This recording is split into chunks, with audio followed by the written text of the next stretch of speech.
Pemirsa, kembali lagi di Fokus on Infra bersama saya Shani Alatas. Hari ini kita akan membahas perkembangan salah satu proyek transportasi yang paling dinantikan warga ibu kota, yakni perluasan jalur LRT Jakarta dari Velodrome menuju Manggarai.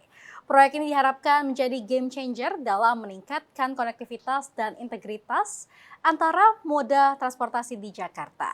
Untuk mengetahui sejauh mana strategi operasionalnya ke depan sudah hadir bersama dengan kami, Direktur Utama PT LRT Jakarta, Bapak Roberto Akiwen. Halo Pak, apa kabar? Kabar baik Sania. Gimana Sania kabarnya? Kabar baik juga Pak, terima kasih Pak sudah meluangkan waktu ke CNN Sama-sama, Indonesia. sama-sama. Baik, Pak Roberto, ini proyek perluasan jalur LRT Jakarta dari Velodrome menuju Manggarai kan memang menjadi sorotan publik saat Ya, ini ya Pak. Dan juga diharapkan dapat meningkatkan konektivitas transportasi ibu kota.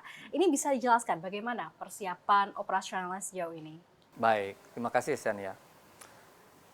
LRT Jakarta pada dasarnya adalah operator atau pelaksana atau pengelola keretanya untuk keperluan perluasan jaringan ke rute Velodrome Manggarai.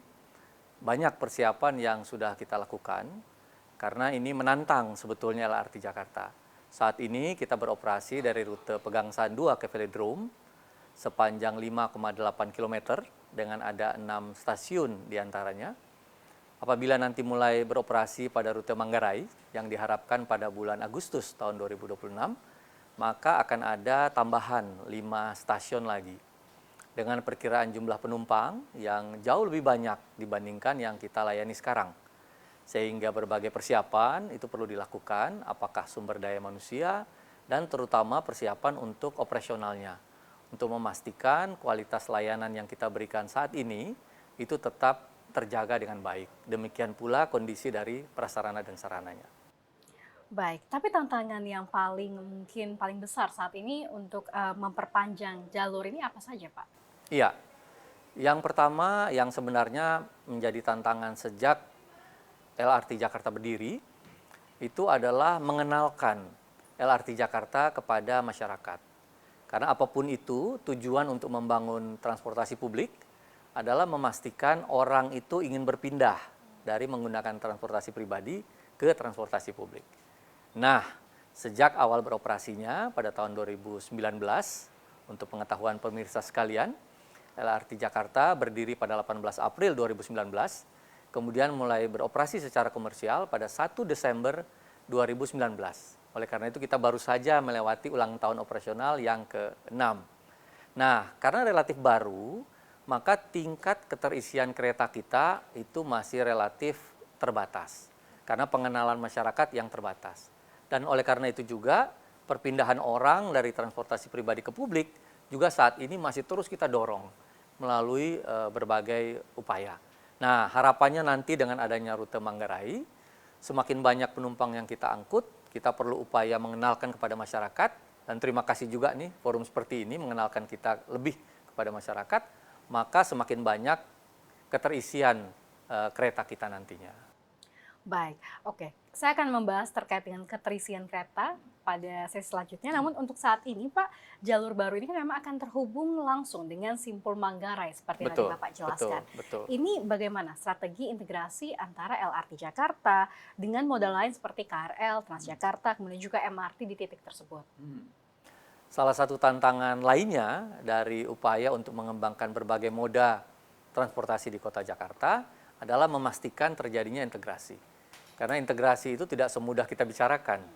Dalam prakteknya banyak hal terkait masalah teknis, terkait kesiapan dari masing-masing pihak yang perlu untuk dilakukan secara sistematis. Di rute kita yang saat ini sekalipun dengan ada 6 stasiun itu, saya sebut saja Pegangsaan 2, Boulevard Utara Sumarekon Mall, Boulevard Selatan, kemudian Equestrian, Pulau Mas, dan Velodrome, sudah cukup banyak titik-titik integrasi yang sebenarnya sudah kita lakukan dengan Transjakarta misalnya, dan feeder dari Mikrotrans. Dengan beroperasinya Manggarai, akan ada tambahan 5 stasiun lagi, maka akan semakin banyak titik-titik integrasi kita dengan komuter lain, dengan Transjakarta, dengan Mikrotrans, yang nanti akan memudahkan para penumpang bergerak dari satu wilayah ke wilayah yang lain dengan saling bertukar moda. Nah, harapannya nanti setelah rute Manggarai yang kita sebutkan sebagai rute 1B, para pemirsa, rute 1A adalah Pegangsaan 2 Velodrome, 1B Velodrome Manggarai, dan kita masih punya 1C Manggarai ke Duku Atas, kemudian rute 2 itu ke arah JIS, ada juga rute 3 ke arah Klender sampai dengan Halim, 3A dan 3B.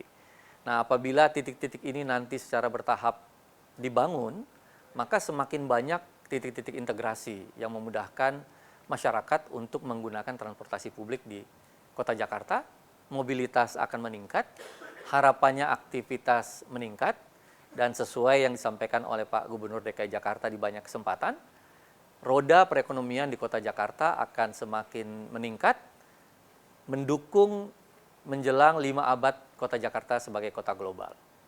Baik, oke Pak Roberto, tapi tadi di Simpul Manggarai, begitu ya, kita tahu Manggarai salah satu stasiun paling sibuk begitu ya, kita bisa Iya, bilang di Jakarta betul, saat ini. betul. Ini harapannya seperti apa Pak dengan ada pertukaran penumpang? Apakah mungkin Bapak mengharapkan ada juga kenaikan keterisian LRT dari adanya Simpul ini? Iya, dalam studi yang dilakukan, yang telah kita lakukan sebelumnya dan juga oleh induk perusahaan kita, PT Jakarta Propertindo, diperkirakan jumlah penumpang itu akan naik cukup pesat.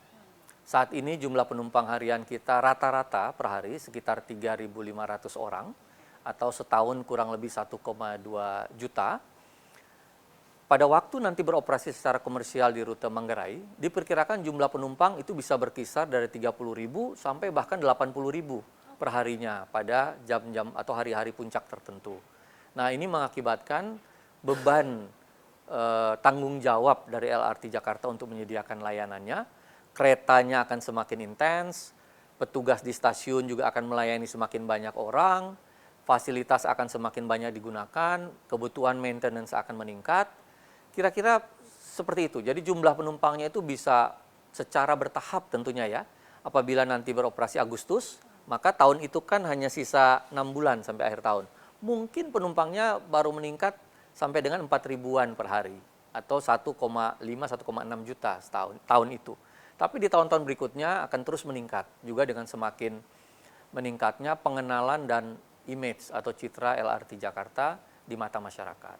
Oke, baik. Jadi memang diharapkan tadi ada peningkatan jumlah penumpang yang cukup signifikan secara daily ya tadi 30 sampai dengan 80.000 penumpang begitu ya.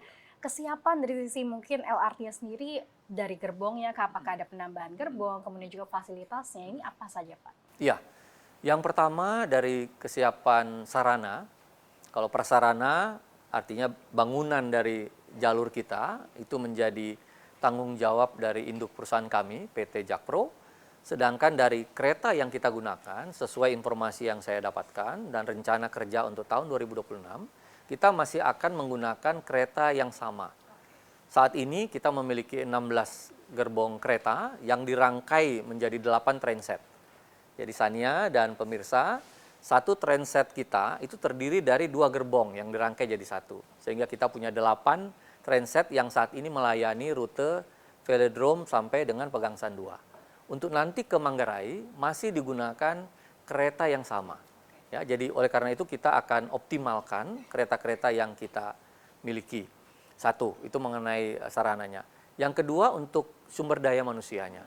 Ini juga sangat penting karena merekalah yang sebenarnya menentukan kualitas dari layanan kita. Sejak bulan Juni lalu, kita telah merekrut kurang lebih 20 orang masinis karena Sania dan pemirsa.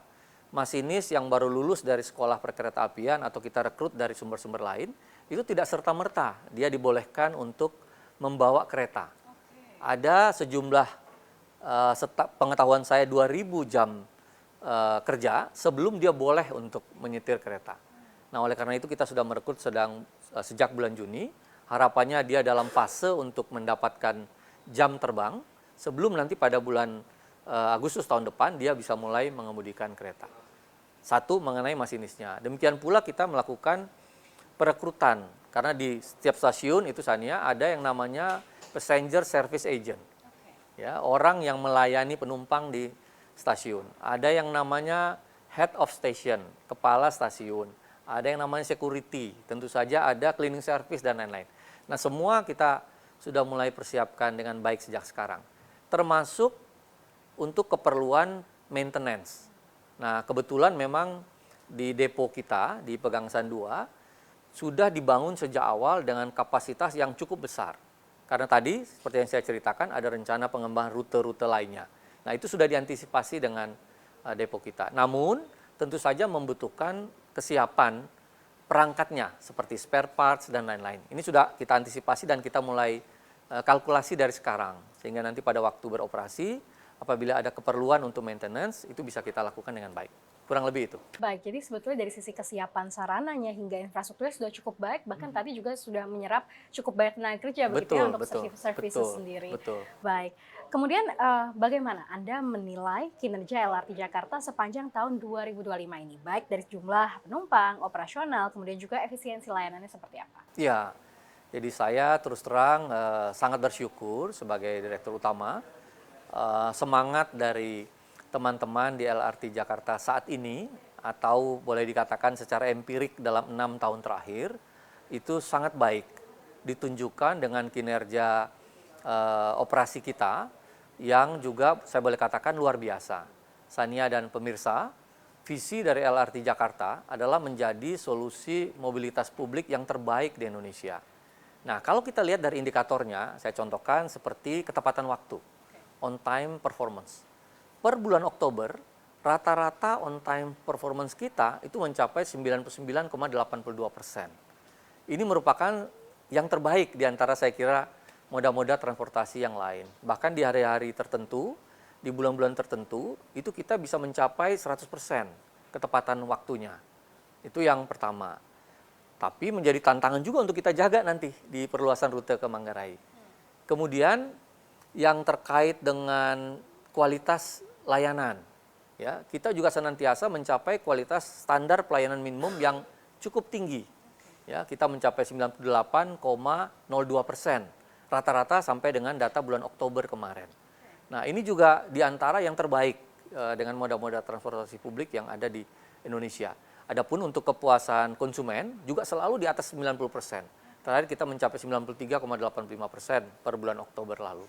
Nah, ini tentu saja menjadi tantangan. Oleh karena itu saat ini kita sedang melakukan upaya-upaya penguatan budaya kerja, penguatan tata kelola dalam rangka menghadapi rute Manggarai. Ada coaching-coaching yang kita lakukan secara internal untuk membuat teman-teman ini siap. Nah, yang lebih menantang tentu saja akan datang SDM-SDM baru ini untuk rute Manggarai. Apakah mereka bisa berkinerja sama baiknya dengan teman-teman saya yang sudah ada di perusahaan sekarang, itu akan menantang kita.